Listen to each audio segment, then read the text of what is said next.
नमस्ते everyone, this is Vishnu Pandey और आज हम क्या करेंगे। आज हम द्विघात समीकरण के प्रश्नावली 5 यानी एक्सरसाइज 5 को सॉल्व करेंगे।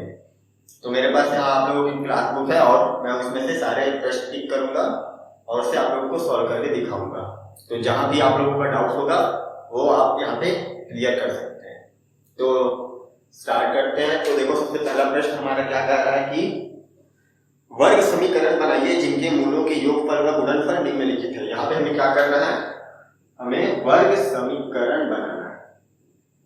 वर्ग समीकरण यानी कि वही द्विघात समीकरण यानी क्वाड्रेटिक इक्वेशन। तो हमें क्या करना है, यहाँ पे क्वाड्रेटिक इक्वेशन बनाना है। और यहाँ पे क्या क्या रहेगा, यहाँ पे हमें मूलों का गुणनफल और मूलों का योगफल दिया रहेगा। देखो, सबसे पहले तो हम ये देखते हैं कि वर्ग समीकरण कैसे बनाते हैं। तो हम लोगों ने पहले सीखा हुआ है कि हम वर्ग समीकरण कैसे बनाएंगे। तो वहां पे हम लोगों ने एक फॉर्मूला क्रिएट किया था, हम लोगों ने एक फॉर्मूला बनाया था। किस तरीके से बनाया था वो आप जाकर देख सकते हैं, ऑलरेडी मैंने उसको क्लास लिया हुआ है।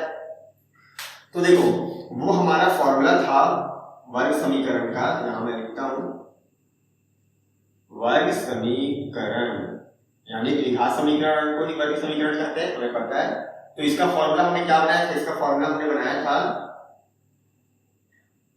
x की घात 2 माइनस मूलों का योगफल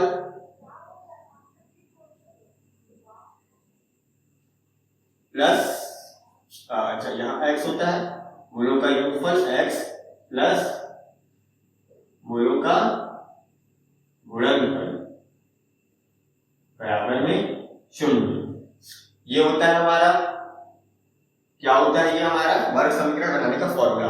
मतलब अगर हमें वर्ग समीकरण बनाना है तो क्या करना होगा, हमें मूलों का योगफल चाहिए और मूलों का गुणनफल चाहिए, उसे बस हमें इस फॉर्मूले में रख देना है, बस बन गया। तो देखो, मूलों का योगफल यानी कि हम इसे अल्फा प्लस बीटा से भी डिनोट करते हैं। देखो, इस फॉर्मूले को मैं ऐसे भी लिख सकता हूँ, मूलों का योगफल यानी कि हमें पता है हमेशा दो मूल मिलते हैं। तो पहले मूल को मैंने अल्फा मान लिया और दूसरे मूल को मैंने बीटा मान लिया। तो ये हो जाएगा मूलों का योगफल x प्लस मूलों का योग या गुणनफल बराबर में 0। तो देखो, हमने फॉर्मूला इस तरीके से बनाया था पिछली बार, तो बस हमें इसी का इस्तेमाल करके सॉल्व करना है। तो चलो बनाते हैं। तो सबसे पहले मैं यहाँ पे पहला प्रश्न ले लेता हूँ। क्या दिया हुआ है, यहाँ पे मूलों का योगफल दिया हुआ है -4 और मूलों का गुणनफल दिया हुआ है -12। तो देखो, यहाँ पे दिया हुआ है, सबसे पहले तो प्रश्न में क्या लिखते हैं, हम लिख लेंगे दिया है। क्या दिया है, मूलों का योगफल कितना दिया हुआ है, मूलों का योगफल हमें देखो, मूलों का योगफल यानी कि अल्फा प्लस बीटा, ये दो मूल हैं, उनका हमने क्या कर दिया, योगफल कर दिया। मूलों के योगफल को अल्फा प्लस बीटा से दर्शाते हैं। कितना दिया है, -4। अब मूलों का गुणनफल, मूलों का गुणनफल यहाँ पे यानी कि अल्फा इंटू बीटा, ये कितना दिया हुआ है, -12। तो अब देखो, अब हमें वर्ग समीकरण बनाना है। तो वर्ग समीकरण कैसे बनाएंगे, तो बस इसके आगे यहाँ पे लिखेंगे। हम जानते हैं कि वर्ग समीकरण बराबर में क्या होता है, ये होता है वर्ग समीकरण का फॉर्मूला हमने पढ़ा हुआ है। क्या होता है, x की घात 2 माइनस मूलों का योगफल x प्लस मूलों का गुणनफल बराबर 0। तो यहाँ पे हम मान रख देंगे। देखो, x की मान रख दो, यहाँ पे x की घात 2 माइनस अल्फा प्लस बीटा। तो देखो, अल्फा प्लस बीटा का मान दिया हुआ है -4, तुरंत दो -4। देखो, ये बाहर वाला माइनस है, फिर अल्फा प्लस बीटा का मान यहाँ पे -4, इसलिए ब्रैकेट के अंदर लिखा हूं x plus alpha into beta. Alpha into beta कितना दिया है, -12। तो ये अल्फा इंटू बीटा का मान रख दिया -12 बराबर 0। अब इससे आगे सॉल्व कर दो। देखो, ये माइनस माइनस प्लस हो जाएगा, तो ये हो गया +4 x और ये हो गया प्लस माइनस -12 बराबर में 0। ये आ गया हमारा आंसर। देखो कितना आसान है, बस कुछ नहीं, बस ऐसे ही करना है। हमें मूलों का योगफल और गुणनफल दिया है, उसे बस इस फॉर्मूले में रखना है और आगे हमारा आंसर। देखो कितना इजी है। अब दूसरा देख लेते हैं। ये तो पहला था। दूसरा प्रश्न क्या दिया हुआ है, दूसरे प्रश्न में हमें दिया हुआ है मूलों का योगफल 6 और मूलों का गुणनफल दिया हुआ है -9। देखो, मूलों का योगफल यहाँ कितना दिया हुआ है, यानी कि अल्फा प्लस बीटा, यहाँ पे दिया है 6 और मूलों का गुणनफल दिया हुआ है, यानी कि अल्फा इंटू बीटा कितना दिया था -9 ना, -9। तो देखो अगेन ये दूसरा प्रश्न है, यहाँ पे भी देखो क्या दिया, मूलों का योगफल अल्फा प्लस बीटा बराबर 6 और मूलों का गुणनफल दिया अल्फा इंटू बीटा बराबर -6। तो हमें पता है कि मूलों के वर्ग समीकरण को बनाने के लिए सूत्र क्या होता है, ये होता है। तो हम लिख देंगे यहाँ पे वर्ग समीकरण बराबर ये होता है और यहाँ पे हम मान रख देंगे। तो अब इस बार हम यहाँ पे दोबारा हमें कुछ नहीं करना, बस इसी फॉर्मूले में हर बार हमें मान को रखना है। तो देखो यहाँ पे अब हम क्या रख देंगे, अल्फा प्लस बीटा बराबर 6 रख देंगे और अल्फा इंटू बीटा बराबर -9 रख देंगे। रख दो, x की घात 2 माइनस अल्फा प्लस बीटा यानी कि 6x plus alpha into beta यानी कि -9 बराबर में 0। इसको सॉल्व कर दो, x की घात 2 ये -6x ये प्लस माइनस कितना हो गया -9 बराबर में 0। देखो आ गया आंसर, आ गया, बस और कुछ नहीं करना। देखो कितना आसान है, ऐसा ही करना है। अब एक आगे भी देख लेते हैं, ये तो दूसरा था ना। अब अगला देखो, इसे मैं करता हूं। देखो मैं सारा प्रश्न सॉल्व करके दिखा रहा हूं बारी बारी से। तो ये बन गया हमारा पहला और दूसरा बन गया। अब अगला देखते हैं। ये फॉर्मूला मैं बार बार मिटाकर नहीं लिख रहा क्योंकि हर बार मुझे ये लिखना पड़ेगा, तो इसलिए मैं बस उतने को मिटा दे रहा हूं। अगला दिया हुआ है मूलों का योगफल 2 करनी 7 और मूलों का गुणनफल 8। तो मूलों का योगफल 2 करनी 7 और मूलों का गुणनफल दिया है 8। अगेन फिर वही से है ना, हमें पता है कि मूलों के द्वारा बनने वाला हमारा वर्ग समीकरण बराबर होता है ये। तो यहाँ पे बस हमें मान रख देना है, x की घात 2 माइनस अल्फा प्लस बीटा कितना है 2 करनी 7 x plus alpha into beta कितना है 8 बराबर 0। आगे सॉल्व करो, आगे कुछ नहीं है सॉल्व करने लायक, बस यही है, प्लस माइनस और कुछ है नहीं। आ गया हमारा आंसर। देखो कितना इजी है, बन जा रहा है एक ही बार में। तो ये हो गया हमारा तीसरे का आंसर, x की घात 2 माइनस 2 करनी 7x प्लस 8 बराबर 0, ये होगा। अगला क्या दिया है, मूलों का योगफल 4/9 और मूलों का गुणनफल है 1। कितना 4/9 और 1। तो अगला प्रश्न है हमारा मूलों का योगफल 4/9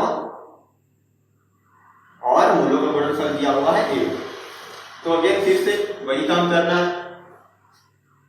देखो x की घात 2 माइनस अल्फा प्लस बीटा यानी कि 4/9, यहाँ पे तो 4/9 x, इसको थोड़ा बड़ा लिखते हैं, 4/9 x plus alpha into beta कितना दिया है 1 बराबर में 0। आगे सॉल्व कर दो। आगे कैसे सॉल्व करोगे, देखो वैसे तो इसे भी आप आंसर लिख सकते हो, लेकिन हम थोड़ा और आगे सॉल्व करते हैं। कैसे करेंगे, देखो इसके बट्टे में दिया हुआ 4/9 यानी एक परिमेय संख्या है। देखो तो बाकी के बट्टे में क्या है, ये x के बट्टे में है ना, बट्टे में 9 है, यहाँ इसके बट्टे में कुछ नहीं मतलब 1 हो जाएगा, यहाँ इसके बट्टे में कुछ नहीं मतलब 1 है। इनको सॉल्व कर दो, ये आ जाएगा। देखो परिमेय संख्या है, बन गया सारा का सारा। तो परिमेय संख्या को सॉल्व करने हमें आता है, परिमेय संख्या को जोड़ घटाना कैसे करते हैं, लघुत्तम विधि से मैं सॉल्व कर देता हूँ। यहाँ से लघुत्तम ले लेता हूँ 9, ऊपर बचेगा, हर से लघुत्तम को भाग देते हैं और अंश से गुणा करते हो। 1 से भाग दो 9 को, 1 निया 9, फिर 9 का गुणा कर दो ऊपर वाले से, तो ये हो गया 9x की घात 2। ये हमने 9 में पढ़ा हुआ है। फिर माइनस 9 एकम 9, 1 का गुणा 4x से होगा तो इतना ही आएगा, प्लस 1 निया 9 और 9 एकम 9 बराबर 0। ये परिमेय संख्या तो सॉल्व करना जानते हो कि क्लास 9 में हमने पूरा चैप्टर पढ़ा हुआ है। इस पे नहीं आता तो मुझे नीचे कमेंट करके बता सकते हो, मैं सिखा दूंगा। आगे देखो इसके बट्टे में 9 है, इसके बट्टे में कुछ नहीं है मतलब 1 है और बराबर का चिन्ह है। हमें पता है यहाँ पे क्या होता है, तिर्यक गुणा होता है। 9 का गुणा 0 से होगा, क्या आ जाएगा, 9 का गुणा 0 से होगा तो 0 ही आ जाएगा, और इस पूरे का गुणा 1 से होगा तो यही आ जाएगा। तो ये आ गया हमारा आंसर, ये आ गया 9x की घात 2 माइनस 4x प्लस 9 और बराबर में 0। ये बन गया हमारा आगे आंसर। तो देखो कितना इजी है, कुछ नहीं करना है, बस इसी तरीके से बनाना था। टोटल 4 प्रश्न दिए हुए थे, चारों हमने बना लिया। तो अब हम अपना अगला प्रश्न देखते हैं। देखो हमारा अगला प्रश्न है वर्ग समीकरण बनाइए जिनके मूल्य निम्नलिखित हैं। देखो अभी हमने वर्ग समीकरण बनाया था, यहाँ पे हमें वर्ग समीकरण ही बनाना है। बस फर्क इतना है कि वहां हमें मूलों का योगफल और मूलों का गुणनफल दिया था, यहाँ पे मूलों का योगफल और गुणनफल नहीं दिया रहेगा, हमें दोनों मूल अलग अलग दिए रहेंगे। तो यहाँ पे भी हमें क्या करना है, वर्ग समीकरण ही बनाना है। वर्ग समीकरण बनाइए। तो देखो यहाँ पे कैसे बनाएंगे, यहाँ पे हमें क्या दिया हुआ है, हमें दोनों मूल दे दिए हैं, यहाँ पे योगफल और गुणनफल नहीं दिया है, वो हमें निकालना पड़ेगा। दोनों मूल दे दिए हैं, तो मूल क्या दिया हुआ है 7 और 4। देखो यहाँ पे जैसे पहले प्रश्न में दिया हुआ है मुझे ऐसे 7 और 4, ये दोनों क्या है मूल। तो हम क्या करेंगे, देखो हमें पता है पहले मूल को हम अल्फा से डिनोट करते हैं और दूसरे को हम बीटा मान लेते हैं। ठीक, तो इस तरीके से हमें दोनों मूल मिल गए अल्फा और बीटा। बस अब आगे हमें पता है क्या है। तो देखो आगे हमने सॉल्व किया था ना, हमें पता है कि मूल पता होने पर हम वर्ग समीकरण कैसे बनाते हैं। तो यहाँ पे हमें पता है कि मूलों द्वारा वर्ग समीकरण बनाने का फॉर्मूला क्या होता है, ये होता है x की घात 2 माइनस मूलों का योगफल x प्लस मूलों का गुणनफल बराबर में 0। ये हमारा फॉर्मूला है, हमें पता है। तो हमें क्या चाहिए, देखो मूलों का योगफल ही तो निकालना रहता है ना, अल्फा प्लस बीटा। उस अभी पहले वाले प्रश्न में क्या था कि हमें अल्फा प्लस बीटा का मान यहाँ पे कुछ दे दिया था, लेकिन यहाँ पे इस बार हमें अल्फा प्लस बीटा और अल्फा इंटू बीटा का मान नहीं दिया है, यहाँ पे हमें दोनों अलग अलग दिए हैं। तो कुछ नहीं, सॉल्व करके निकाल दिया, आ जाएगा आंसर। देखो सबसे पहले तो हम यहाँ पे प्रश्न में क्या करेंगे, हम यहाँ पे निकाल लेंगे मूलों का योगफल। अच्छा इससे पहले तो मैं थोड़ा सा इस तरीके से सॉल्व कर लेता हूं कि दिया है, क्या दिया हुआ है, मूल क्या दिए हुए 7 और 4, यानी कि हो जाएगा अल्फा बराबर 4 और बीटा बराबर 4 हो गया।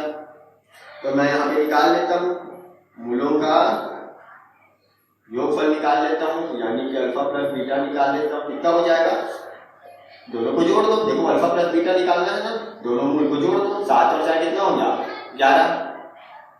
वैसे ही हमें मूलों का गुणनफल निकालना है, निकाल लो अल्फा इंटू बीटा। क्या करना है, इन दोनों का गुणा करना है। 7 गुणे 4 कितना हो गया 7 चौक 28। तो देखो मूलों का योगफल और गुणनफल निकल गया। अब बस वही चीज करना है जो हमने अभी इससे पहले किया था, बस हमें यहाँ पे मान रखना है। देखो x की घात 2 minus alpha plus beta, alpha plus beta कितना दिया है 11। तो देखो आ गया 11x plus alpha into beta कितना दिया है 28। ये देखो आ गया हमारा आंसर, बन गया। ये ब्रैकेट हटाता हूं यहां से, देखो बन गया, आ गया आंसर। कितना आसान था, देखो कुछ नहीं करना, बस वही चीज है। बस यहाँ पे दोनों अलग अलग दे दिया, तो उसको एक बार जोड़ लो और एक बार पूरा कर दो, तो योगफल और गुणनफल मिल गया, उठा के रख दो फॉर्मूला में, आ गया आंसर। तो ये हो गया पहला। अब और आगे सॉल्व कर लेते हैं। तो देखो यहां भी सेम चीज होगा। दूसरा क्या दिया हुआ है, दिया हुआ है -5 और -11। तो -5 और -11 ये दिया हुआ है। यहाँ पे हम फिर इस बार लिख लेंगे, दिया है ना, मूल दिए हुए क्या क्या दिए हैं -5 और -11 ये दिया हुआ है। तो हम पहले वाले को अल्फा मान लेते हैं और दूसरे वाले को हम बीटा मान लेते हैं। तो देखो मूलों का योगफल कितना हो जाएगा, इन दोनों को जोड़ दो, -5 प्लस -11 दोनों को जोड़ दो, कितना हो जाएगा, ये हो जाएगा प्लस माइनस हो जाएगा। तो ये हो गया माइनस, देखो प्लस माइनस माइनस, तो -5 -11, यानी कि ये माइनस माइनस अब क्या हो गया प्लस, यानी दोनों को जोड़ना है। 11 5 कितना होता है 16, और बड़ी संख्या आ जाएगा माइनस, इसलिए माइनस, तो ये हो गया -16, ये हो गया -16। आता है ना जोड़ घटाना, जोड़ घटाना तो आई थिंक आता होगा सब लोगों को। अब देखो अल्फा इंटू बीटा यानी कि -5 का गुणा कर दो -11 से, 11 पंचे 55 और माइनस माइनस प्लस हो गया तो प्लस 55 आया, ये 55 है।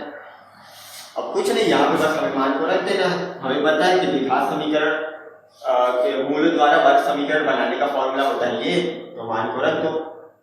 x की घात तो माइनस अल्फा प्लस बीटा कितना निकला यहाँ पे -16, x plus alpha into beta कितना निकला यहाँ पे 55।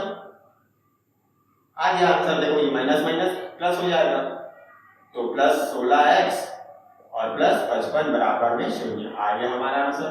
देखो कितना इजी है, बस सारे के सारे प्रश्नों को इसी तरीके से बनाना है।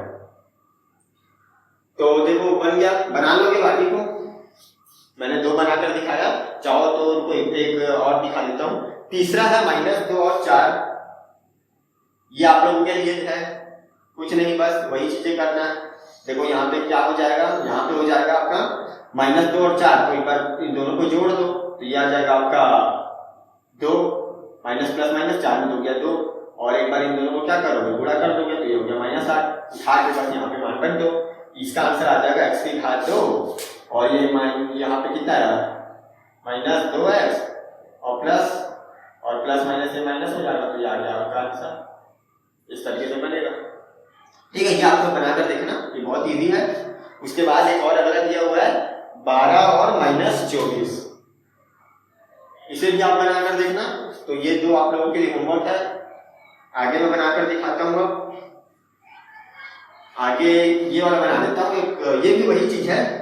देखो इसमें है पांचवा में क्या दिया हुआ है 4/5 और -3/5। देखो 4/5 और -3/5, ये बटे वाला है इसलिए मैं इसे बनाकर दिखा देता हूँ, लेकिन है ये भी वही चीज। यहाँ भी देखो क्या करना है, हमें दिया है, क्या दिया है, दोनों मूल दे दिए हैं। ये क्या है हमारा अल्फा और ये क्या है हमारा बीटा। तो एक बार हमें क्या निकालना है, मूलों का योगफल निकालना है, यानी कि अल्फा प्लस बीटा निकालना है। दोनों को जोड़ दो, जोड़ने तो आता है 4/5 प्लस -3/5, इसको जोड़ दो कितना आ जाएगा आंसर, सॉल्व करने तो आता है ना। देखो ये प्लस माइनस माइनस हो जाएगा, तो मैं इसे यहाँ पे माइनस लिख लेता हूँ। क्यों, क्योंकि ये प्लस माइनस माइनस हो गया ना, यहाँ -3 था यहाँ प्लस था, तो प्लस माइनस माइनस हो गया। इसको सॉल्व करो, ये हो जाएगा आपका, देखो सॉल्व करना तो आता होगा, सिंपल हमने 9 से पढ़ा हुआ है। ये हो जाएगा 4 - 3, ये हो गया यानी कि 1/5। तो देखो मूलों का योगफल यहाँ कितना निकला 1/5, और मूलों का गुणनफल निकालो, यानी कि अल्फा इंटू बीटा कितना हो जाएगा। अब इनको गुणा कर देंगे, देखो पहले संख्या को गुणा करना तो जानते होंगे, सीधे सीधे गुणा करते हैं। 4×12 और माइनस है तो -12 और 5 पंचे 25, -12/25। तो देखो आ गया, और बस अब इसे उठा के यहाँ पे मान को रख देना। ये देखो इस तरीके से x की घात तो पुराना वाला है, नहीं सुन रहा, x की घात तो माइनस, देखो अल्फा प्लस बीटा हमने यहाँ पे निकाल लिया, कितना निकाला हमने 1/5 निकाला, ये हो गया 1/5। और उसके बाद x plus alpha into beta हमने कितना निकाला -12/25, तो ये हो गया -12/25 बराबर 0। सॉल्व कर दो, आंसर आ जाएगा x की घात तो -1/5x, और ये देखो ये कितना हो गया, ये देखो ये हो गया प्लस माइनस -12 में कितना है 25 बराबर 0। इसको आगे सॉल्व कर दो, देखो वही जैसे एक बार हमने सॉल्व किया था ना, कि देखो x की घात 2 के नीचे कुछ नहीं है, मतलब 1 है। देखो यहाँ पकड़ने संख्या आ गया, पहले संख्या सॉल्व करना जानते हो, लघुत्तम विधि से सॉल्व कर देता हूँ। लघुत्तम कितना आएगा इसका 25 आएगा, तो अब नीचे हर वाले से इसको भाग देके ऊपर वाले से गुणा कर देते हैं। ये हो जाएगा हमारा 25 x की घात 2 माइनस 5 पंजे 25 और 5 एकम 5, तो 5x, ये माइनस 25 एकम 25 और 1 का गुणा 12 से होगा तो इतना ही आएगा। देखो आ गया। अब जीरो की बेटे कुछ नहीं है, मतलब 1 है, तो यहाँ बराबर की चीज है, यानी कि हमें पता है यहाँ क्रिया गुणा होता है, तो ये पूरे का गुणा 1 से होगा तो यही चीज आ जाएगा। एक से किसी का भी गुणा करोगे तो वही आता है। तो ये पूरे का गुणा हमने एक से किया तो ये आ गया बराबर में 25 से गुणा शून्य से होगा तो शून्य ही आएगा। देखो आ गया हमारा आंसर बन गया। तो देखो कितना आसान था ये भी, बस इस तरीके से बनाना है। आगे और दिया हुआ है, आगे दिया है 4 4, वो आप लोग के लिए बनाना है। मैं क्या करूंगा, देखो डिस्क्रिप्शन में आप लोग को सारे के सारे क्वेश्चन नीचे पीडीएफ फाइल बनाकर अटैच कर दूंगा, उसे आप डाउनलोड करो वहां से अगर बुक नहीं है तो, और उसमें से देखकर सारे प्रश्न सॉल्व करो। कुछ कुछ जो छोटा छोटा बहुत ही आसान आसान मैंने आप लोगों को दिया हुआ है उसे आप बनाओ जल्दी, ठीक। तो ये भी बन गया हमारा। अब हम आगे देखते हैं। देखो अगला दिया हुआ है, छठवां दिया हुआ है यहाँ पे 4 और 4। देखो ये भी आप लोग बना लेना, ये तो और आसान है। देखो इसका आंसर मैं सीधे सीधे बता देता हूँ। इसका योगफल निकालोगे, देखो अल्फा प्लस बीटा दोनों को जोड़ दो, 4 और 4 कितना हो जाएगा 8 हो जाएगा। देखो जरूरी नहीं कि आप अलग से मूलों का योगफल और गुणनफल निकालो, चाहो तो डायरेक्ट यहाँ पे अल्फा और बीटा का दोनों का मान रख दो। जैसे देखो इसी को बनाकर दिखाता हूँ। ये अल्फा प्लस बीटा है, देखो हमने पहले मूल को अल्फा मानते हैं और दूसरे मूल को बीटा मानते हैं, तो यहाँ अल्फा और बीटा का मान रख दो। देखो अल्फा कितना दिया 4 प्लस बीटा कितना दिया हुआ है 4, फिर अल्फा कितना दिया हुआ है 4 इंटू इंटू यानी कि गुणा होता है, बीटा कितना दिया हुआ है 4 दिया हुआ है। तो देखो इस बार मैंने क्या किया, अलग से मूलों का योगफल गुणनफल नहीं निकाला, डायरेक्ट यहाँ पे मान रख दिया है। तो ऐसे भी आप सॉल्व कर सकते हो।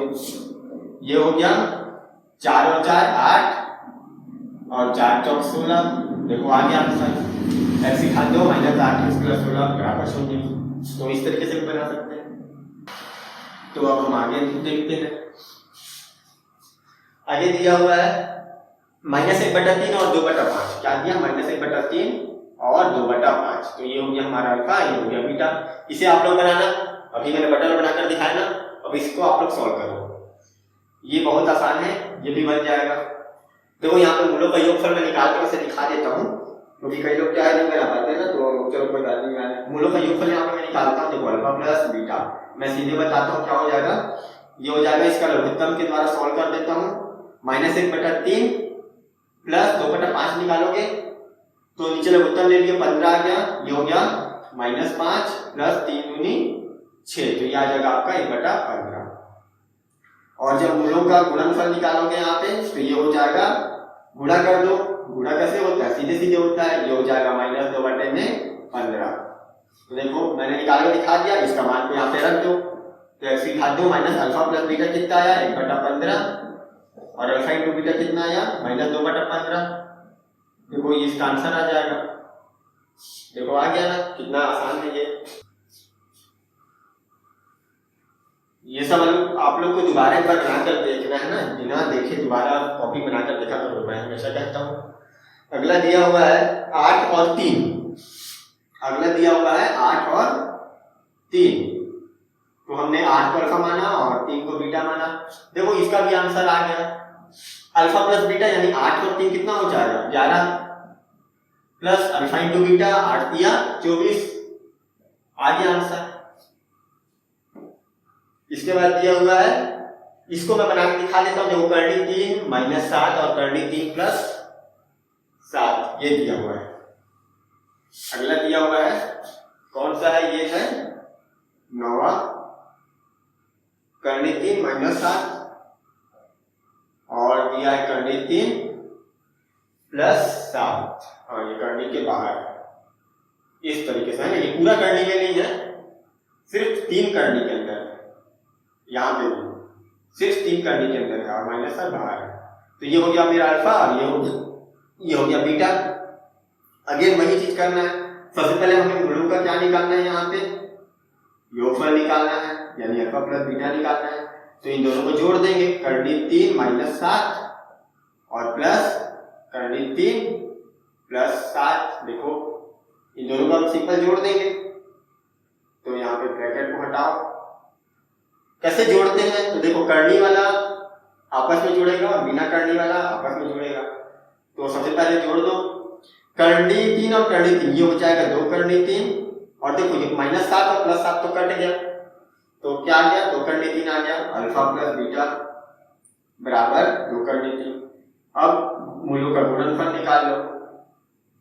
Alpha into beta. तो इन दोनों का गुणा हो जाएगा, तो करनी 3 माइनस 7 इसका गुणा हो जाएगा करनी 3 प्लस 7 से। तो गुणा करने जो आता है पहले इसका गुणा इन दोनों से होता है ना, इस तरीके से, फिर इसका गुणा इन दोनों से होता है, हमने देखा हुआ है। तो चलो हम गुणा करके देख लेते हैं। यहाँ पे करनी 3 माइनस 7 और करनी 3 प्लस 7 गुणा कर दो। करनी 3 का गुणा करनी 3 से होगा तो ये हो जाएगा 3, थोड़ा दूर में लिखता हूं 3। फिर करनी 3 का गुणा 7 से कर दो तो ये हो जाएगा 7 करनी 3। अब इसका गुणा दोनों के साथ हो गया, अब इसका गुणा करेंगे तो इसका गुणा करनी 3 से कर दो तो ये हो जाएगा माइनस 7 करनी 3 और 7 का गुणा माइनस 7 का गुणा प्लस 7 से कर दो, ये हो जाएगा 7 7 49 और माइनस प्लस माइनस देखो ये आ गया। सॉल्व कर दो, देखो प्लस 7 करनी 3 माइनस 7 करनी 3 कट गया, 3 माइनस 49 सॉल्व कर दो कितना हो जाएगा, 49 में 3 घटाओ कितना आ जाएगा 46 और बड़ी संख्या का माइनस इसलिए माइनस, तो देखो अल्फा इंटू बीटा भी आ गया माइनस 46। बस मान को यहाँ पे रख दो, इसका देखो आंसर आ गया x की घात 2 माइनस अल्फा प्लस बीटा कितना निकला 2 करनी 3, x plus alpha into beta कितना निकला माइनस 46। तो आ गया आंसर, ये देखो ये प्लस माइनस माइनस हो जाएगा, तो देखो आ गया आंसर। देखो कितना आसान है ना। बस इस तरीके से बनाना है, तो बन गया ये भी। अब आगे देखते हैं। देखो एक लास्ट और दिया हुआ है, इसको बना देता हूं। ये भी करनी वाला ही है, 6 प्लस करनी 5 6 माइनस करनी 5। तो देखो ये भी वैसे ही बनेगा जैसे अभी हमने बनाया था, 6 माइनस करनी 5 और 6 प्लस करनी 5, यही है ना, एक बार प्लस में एक बार माइनस में, ठीक है। तो ये हो गया हमारा अल्फा, ये हो गया हमारा बीटा। इसको प्लस में दिया, इसको माइनस में दिया हुआ है, इस तरीके से कोई प्रॉब्लम नहीं है, इसको पहले लिखो चाहे इसको पहले लिखो, क्या फर्क पड़ता है। तो ये दे दिया हमें 6 प्लस करनी 5 और 6 माइनस करनी 5। इसको सॉल्व कर दो तो सबसे पहले हम क्या करते हैं, मूलों का योगफल निकाल लेते हैं, यानी कि अल्फा प्लस बीटा कितना हो जाएगा, दोनों को जोड़ दो, 6 प्लस करनी 5 और प्लस 6 माइनस करनी 5। तो प्लस और माइनस कट गया, 6 और 6 कितना बचा 12, तो अल्फा प्लस बीटा आ गया यहाँ पे 12। उसी तरीके से मूलों का गुणनफल निकाल लो, अल्फा इंटू बीटा निकाल लो,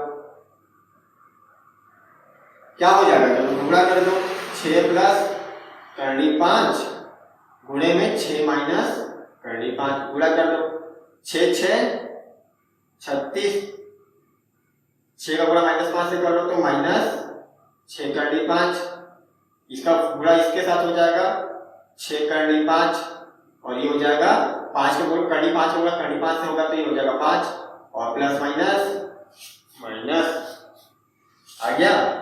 देखो माइनस 6 करनी 5 प्लस 6 करनी 5 कट गया, 36 माइनस 5 कितना बचा, ये बचा 31। तो आ गया अल्फा इंटू बीटा 31। मान रख दो यहाँ पे, देखो आंसर आ गया x की घात 2 माइनस अल्फा प्लस बीटा यानी कि 12, फिर x plus alpha into beta यानी कि 31 बराबर में 0। देखो आ गया आंसर, बन गया। तो देखो ये भी हमने कंप्लीट कर लिया, ये भी बन गया, कितना इजी था। अब हम अपना तीसरा प्रश्न देखेंगे। तो देखो इसमें कोई डाउट है, अगर कोई भी डाउट है तो आप नीचे मुझे कमेंट करके बताओ। अब लाइव क्लास तो है नहीं कि सीधे सीधे हम बता सके, हो सकता है फ्यूचर में हम लाइव क्लास ले, अगर बहुत सारे सब्सक्राइबर्स हो जाते हैं और अगर आप लोगों को इंटरेस्ट होगा लाइव क्लास में तो आप मुझे बता सकते हैं, मैं लेने को तैयार हूँ। लेकिन अभी तो लाइव क्लास नहीं है, तो आप लोग को जो डाउट है आप नीचे कमेंट करके मुझसे पूछ सकते हैं। तो हमारा अगला प्रश्न है, प्रश्न नंबर तीसरा। क्या कह रहा है यहाँ पर कि निम्नलिखित वर्ग समीकरणों के मूलों के योगफल और गुणनफल ज्ञात कीजिए। देखो अभी तक क्या हो रहा था कि हमें मूलों के योगफल दिया हुआ था और हमें मूलों का गुणनफल दिया हुआ था और इसका इस्तेमाल करके हम वर्ग समीकरण निकालते थे। अब यहाँ पे हमें उल्टा करना है, अब हमें वर्ग समीकरण दिया हुआ है और हमें मूलों का योगफल और गुणनफल निकालना है। तो देखो इसे भी हमने पढ़ा हुआ है क्लास में, किस तरीके से निकालते हैं मैं एक बार और थोड़ा सा समझा देता हूँ कि क्या होता है। जैसे मान लो अगर मुझे मूलों का योगफल निकालना है तो या फिर गुणनफल निकालना है, तो मुझे दोनों मूल पता होने चाहिए। यहाँ पे हमें वो दोनों मूल पता होते थे, जैसे कि मान लो 4 और 5, तो हम इन दोनों को जोड़ देते थे तो मूलों का योगफल निकल जाता है, और दोनों को गुणा कर देते हैं तो मूलों का गुणनफल निकल जाता है। लेकिन यहाँ पे क्या करना होगा, देखो जैसे हमें वर्ग समीकरण दे दिया, जैसे यहाँ पे पहला वर्ग समीकरण दिया है 3x की घात 2 प्लस 7x प्लस 1। क्या दिया है यहाँ पे, पहला दिया है 3x की घात 2 प्लस 7x प्लस 1 बराबर में 0, ये दिया है। अब देखो हमें अल्फा प्लस बीटा मूलों का योगफल निकालने के लिए और या गुणनफल निकालने के लिए पहले हमें अल्फा और बीटा के मान पता होने चाहिए। तो हमें क्या करना पड़ेगा, इसको पूरा सॉल्व करना पड़ेगा। जब हम सॉल्व करते हैं तो हमें x का 2 मान मिलता है, तो x बराबर यहाँ पे हमें 2 ठोक मान मिलते हैं, और ये दोनों क्या होते हैं, ये x के जो मान है यही अल्फा और बीटा होते हैं, दोनों के दोनों मूल होते हैं। तो यही पहला वाला अल्फा और दूसरा वाला बीटा होता है। तो हमें क्या करना पड़ेगा, पूरा सॉल्व करना पड़ेगा, फिर हमें वो दोनों मूल मिलेंगे, फिर हम उनको जोड़ेंगे, फिर गुणा करेंगे तो ये मिलेगा, है ना। तो ये थोड़ा लंबा प्रोसेस हो जाता है कि पहले पूरा सॉल्व करना पड़ेगा वर्ग समीकरण को। तो हमें इतना लंबा प्रोसेस ना करना पड़े, इसलिए इसके लिए हमें क्या किया था, हमने एक क्लास में देखा हुआ है, आप चाहो तो देख सकते हो, अगर आपने नहीं देखा तो वहां पे हमने क्या किया था, हमने एक फॉर्मूला बनाया था कि हम इसे सॉल्व किए बिना, ध्यान देना, द्विघात समीकरण को हम सॉल्व किए बिना ही उसका मूल योगफल और गुणनफल निकाल सकते हैं। कैसे करेंगे, तो देखो यहाँ पे हमने फॉर्मूला देखा था, क्या फॉर्मूला हम लोगों ने बनाया था, हमने ये वाला फॉर्मूला बनाया था ना, यहाँ पे हमने बनाया था कि मूलों का योगफल, मूलों का योगफल यानी कि अल्फा प्लस बीटा बराबर हमने फॉर्मूला बनाया था माइनस बी बटा ए, यानी कि ये हमने क्या बनाया था कि x का माइनस में x का गुणांक बटे में x की घात 2 का गुणांक, यानी कि माइनस बी बटा ए आया था। उसी प्रकार हमने मूलों का गुणनफल का भी एक फॉर्मूला बनाया था, हमने क्या बनाया था, c बटा ए, ये हमने बनाया था अचर गुणांक, द्विघात समीकरण का अचर गुणांक बटे में x की घात 2 का गुणांक, यानी तो c बटा ए आया था ना, हमने फॉर्मूला बनाया था ना। तो बस ये फॉर्मूला बनाया था। अब हमें क्या करना है, हमें ये पूरा सॉल्व नहीं करना रहेगा, हमें बस देखो बी ए का मान चाहिए और ए बी सी का मान चाहिए, हमें रख देंगे यहाँ पे, हमें मिल जाएगा। तो हम यहाँ से देखो ए बी सी का मान तो यहाँ पे दिया होता है ना, हमें पता है यहाँ पे देखो द्विघात समीकरण के मानक रूप ए एक्स की घात, मैं यहाँ डिटेल बनाकर दिखा देता हूँ। सबसे पहले तो आप लेना दिया है, क्या दिया है, वर्ग समीकरण दिया है 3x की घात 2 प्लस 7x प्लस 1 बराबर। तो अब हमें क्या करना है, देखो हमें पता है कि द्विघात समीकरण के, है ना, या वर्ग समीकरण के मानक रूप ए एक्स की घात 2 प्लस बी एक्स प्लस सी बराबर 0 से तुलना करने पर क्या हो जाएगा, ए बराबर यहाँ पे कितना है, एक्स की घात 2 का गुणांक को ए बोलते हैं, तो ए बराबर है 3, एक्स के गुणांक को बी बोलते हैं, बी का मान कितना है यहाँ पे 7, और अचर गुणांक को हम सी बोलते हैं, हमें पता है, तो 1 हो गया। तो देखो ए बी सी का मान निकल गया। अब कुछ नहीं है, बस हमें पता है यहाँ पे लिखना, हमें पता है कि चूंकि मूल्यों का योगफल बराबर इतना होता है, तो यहाँ पे मान रख दो। देखो इस सूत्र में बस हमें मान रखना है, तो देखो माइनस बी, तो ये हो गया माइनस बी, बी का मान कितना है 7, रख दो 7 बटे में ए का मान कितना है यहाँ पे 3, आ गया आंसर। बस ऐसा ही कर रहे हैं और कुछ नहीं। अगर यहाँ पे कटता तो हम इसको कटा लेते, ये तो नहीं कट रहा है ना, आ गया आंसर बस। तो ये देखो हमें निकल गया, मूलों का योगफल कितना निकला, -7 बटा 3। अब मूलों का गुणनफल c बटा a, c का मान कितना है 1 बटे में a का मान कितना है 3, देखो आ गया आंसर। तो कितना इजी हम देख सकते हैं, बस abc का मान निकालना है, और abc का मान निकालना क्या है, दिखाई दे रहा है यहाँ पे, है ना, तुरंत हम बता देंगे। देखो हमें पता मूलों का योगफल कितना होता है -b बटा a, तो ये हो गया माइनस, देखो b कितना है 7 बटा में a कितना है 3, आ गया आंसर। मूलों का गुणनफल होता है c बटा a, इसे देख लो, ये होता है हमारा c और ये हो गया 1 बटा 3, आ गया आंसर। देखो कितना इजी है, तो हम देखकर ही आंसर बता देंगे बिना सॉल्व किए। तो देखो ये ऐसे बन गया। मैं आप लोगों को अगला बनाकर दिखाता हूँ, अगला समीकरण बना लेते हैं हम यहाँ पे।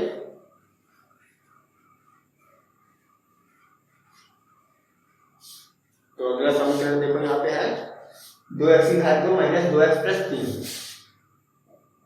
2x की घात 2 माइनस 2x प्लस 3, यही है ना, माइनस 2x प्लस 3। हाँ तो देखो यहाँ पे भी अगेन आप डिटेल में वैसे ही लिख रहे हैं जैसे मैंने लिखकर दिखाया था। तो यहाँ पे हम क्या करेंगे, मान x की घात 2 प्लस bx प्लस c बराबर 0 से तुलना करने पर यहाँ पे देखो a का मान यहाँ पे कितना है 2 है, b का मान यहाँ पे कितना है -2 है, c का मान यहाँ पे कितना है 3 है।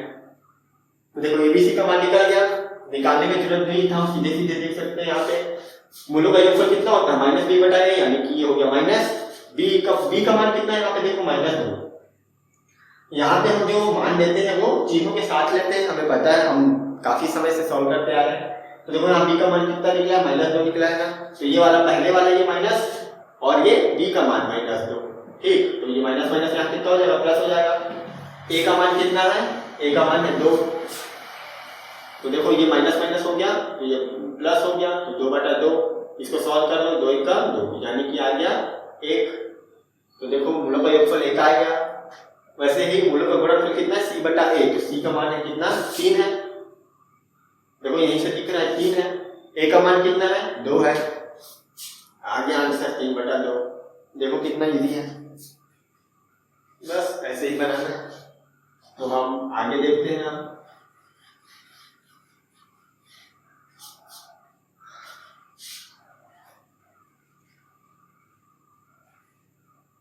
अब तीसरा वाला देखते हैं।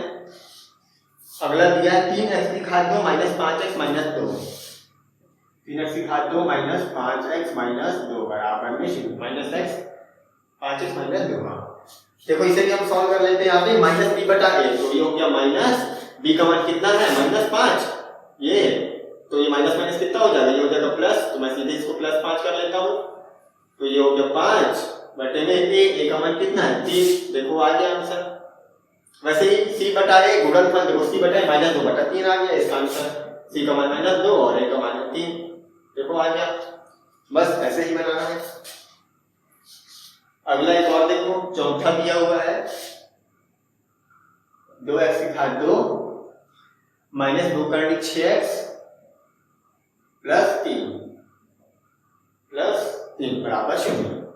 इसको भी सॉल्व कर दो, तो देखो ये भी हो जाएगा -b/a, तो ये हो गया माइनस b का मान कितना है -2/6, अरे -2 का 6, ये हो गया -2 का 6, ये माइनस माइनस क्या हो जाएगा प्लस हो जाएगा। बटे में कितना है a है, a का मान कितना है 2, तो देखो आ गया आंसर, ये माइनस माइनस प्लस हो गया। तो 2 का 6/6, 2 कटा दो, करनी 6 आ गया आंसर।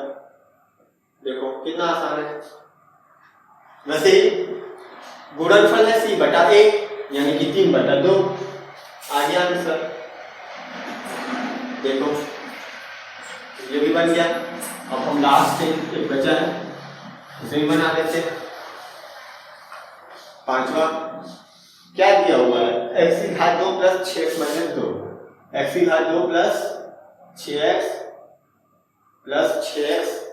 माइनस 6 बराबर में 0। तो देखो ये भी बन गया -b/a माइनस 6/1 हो जाएगा इसका आंसर, यानी कि -6। देखो यहाँ पे a का मान कितना है, x की घात 2 के आगे कुछ नहीं लिखा है, मतलब यहाँ पे मैं 1 लिख सकता हूँ, तो ये आ गया -6/1, यानी कि बटे में 1 है तो हम उसको हटा सकते हैं, -6 आ गया आंसर। ये कितना हो जाएगा, ये हो जाएगा -6, ये भी देखो है ना, c का मान कितना है -6 और ये a का मान कितना है 1 है, देखो ये भी आ गया -6, तो बन गया, आ गया आंसर। बस इसी तरीके से तो देखो कितना आसान था। बस तो हमारा प्रश्नावली 5 भी कंप्लीट हो चुका है। तो अब आप लोग क्या करना है, तो अब आप क्या करना कि जितने भी प्रश्न मैंने दिए हुए हैं प्रश्नावली 5 के, मैंने बनवा तो दिया, लेकिन जैसे कि मैं हमेशा कहता हूं कि मैं जो भी प्रश्न बनवाता हूं उसको बिना देखे एक बार दोबारा बिना देखे फिर से उसके बाद सॉल्व किया करें।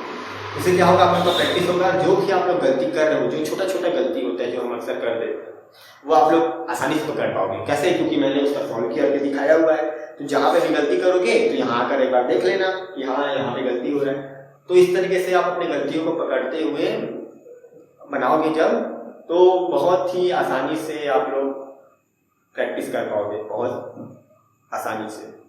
पूरा का पूरा मैथ्स का खेल आप लोग ऐसे गेम बन जाएगा। जैसे हम गेम खेलते हैं मोबाइल में, वैसे आप लोगों को इसमें मजा आने लगेगा मैथ्स बनाने में। तो बनाते रहो। तो अब हम अपने अगले से क्लास में मिलेंगे। अगले क्लास में अब हम क्या देखते हैं, देखो हमारा ये द्विघात समीकरण तो कंप्लीट हो गया। अब हमें क्या पढ़ना है, अब हमें आगे पढ़ना है। इसके बाद अगला चैप्टर क्या है, अगला चैप्टर है यहाँ पर समांतर श्रेणी। तो हम आगे देखेंगे समांतर श्रेणी। तो हम मिलेंगे अपने अगले वीडियो में। तब तक के लिए प्रैक्टिस करते रहिए आप लोग। और अगर आप लोग को ये पसंद आ रहा है मेरे पढ़ाने का तरीका, तो आप क्या करें, इस वीडियो को लाइक जरूर कीजिए, क्योंकि इससे क्या होता है मुझे पता चलता है कि आप लोगों को पसंद आ रहा है कि नहीं आ रहा है मेरा पढ़ाने का तरीका। क्योंकि अगर आप लोगों को पसंद आ रहा है तभी तो मैं बनाऊंगा ना ये सीरीज। अगर नहीं आएगा तो फिर क्या मतलब पढ़ाने का। तो आप लोगों को पसंद आना चाहिए। और मुझे पता कैसे चलेगा, आप इसे कमेंट करेंगे, यहाँ पे लाइक करेंगे, तो इसी के जरिए मुझे पता चलेगा। तो जरूर किया करो। अगर कोई कुछ लगता है कि तरीका पसंद नहीं है, अच्छा नहीं लग रहा, तो डिसलाइक भी कर सकते हो, बटन वहाँ पे दिया हुआ है। अगर अच्छा लग रहा है तो लाइक कर दिया करो। और अगर कोई डाउट जा रहा है या कुछ कहना चाहते हो अपने दिल की बात, तो नीचे कमेंट कर दो। और अगर आप इस चैनल पर नए आए हो और अगर आप लोगों को अच्छा लगा ये तरीका मेरा पढ़ाने का, तो आप इस चैनल को क्या करो, सब्सक्राइब जरूर कर लो। और इसके अलावा एक बेल का घंटी का आइकन बना होता है, उसे भी क्लिक जरूर कर देना। उससे क्या होता है कि मैं जब भी कोई नया वीडियो अपलोड करूंगा तो आप लोगों के पास नोटिफिकेशन आ जाएगा कि विष्णु पांडे ने नया वीडियो अपलोड किया हुआ है बोल के। तो आपसे कोई भी स्किप नहीं होगा वीडियो, तो आप हर क्लास अटेंड कर पाओगे मेरा। और इसके अलावा आप लोग एक काम और कर सकते हैं कि ये जो मेरा वीडियो है इसे आप अपने दोस्तों तक शेयर कर सकते हैं। उससे क्या होगा, जिस तरीके से आप लोग पढ़ाई कर रहे हैं उस तरीके से बाकी लोगों को भी इस चीज़ की जरूरत है। और मेरे बनाने का मकसद यही है कि ज़्यादा से ज़्यादा लोगों तक मैं पहुंच सकूं। क्योंकि जब आप लोग सीखेंगे, ज़्यादा से ज़्यादा लोग सीखेंगे, तो मुझे लगेगा कि हाँ मैं जो काम कर रहा हूँ वो कार्य सफल हो। तो इसलिए इसे आप शेयर जरूर करिए। और आप लोगों का मेरे इस चैनल के साथ जुड़े होने के लिए धन्यवाद।